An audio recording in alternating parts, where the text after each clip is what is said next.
في الفيديو ده بقى انا جاي اتكلم على الاخطاء اللي الناس بتقع فيها وهي جايه تخس. ليه؟ بلاقي ناس بتتكلم بتقول لك انا هقعد طول اليوم ما اكلش فاخس، وناس تقول لك انا هروح الجيم فاخس، وناس تقول لك انا هتمرن فاخس.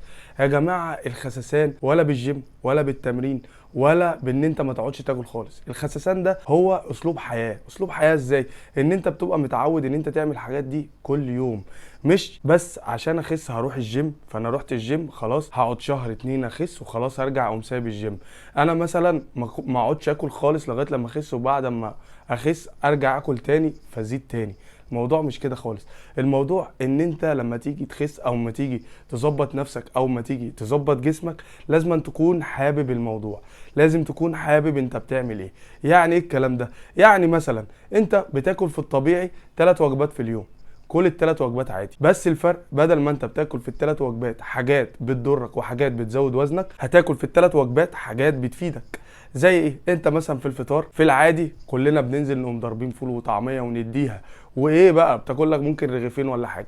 لا يا معلم، انت عادي كل بيض مسلوق وكل معاه نص رغيف يا عم، عادي جدا، والبيض هيشبعك. دور على الحاجات اللي بتشبع تمام وفيها فايده ليك وما فيهاش ضرر. امنع السكر، ما تاكلش وما تشربش حاجات فيها سكر.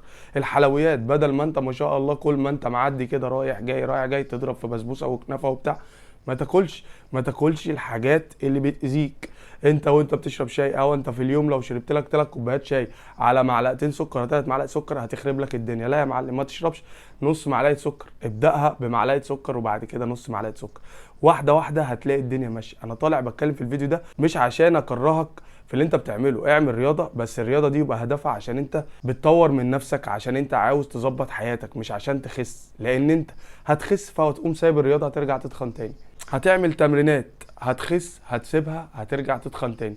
لكن لو بقى العادي بتاعك اللي هو العادي ان انا باكل الحاجات اللي بتفيدني، الحاجات اللي بتشبعني وما بتضرنيش، هتلاقي الموضوع جميل جدا معاك وهتلاقيك مبسوط وهتلاقي دي الحياه بتاعتك. وان شاء الله في الفيديوهات الجايه لو الفيديو ده عجبكم هبدا اظبط لكم الوجبات اللي انا بستخدمها والحاجات اللي بتفرق معاك شخصيا، وحاجات هتعجبك وحاجات هتبقى عايش بيها ومبسوط بيها جدا جدا جدا. انتوا اخوات حبايبي، طبعا لو عجبك الفيديو ما تنساش تشيره عشان كل الناس تستفاد، لان الموضوع ده بيفرق مع ناس كتير جدا جدا جدا. والسلام عليكم ورحمه الله وبركاته.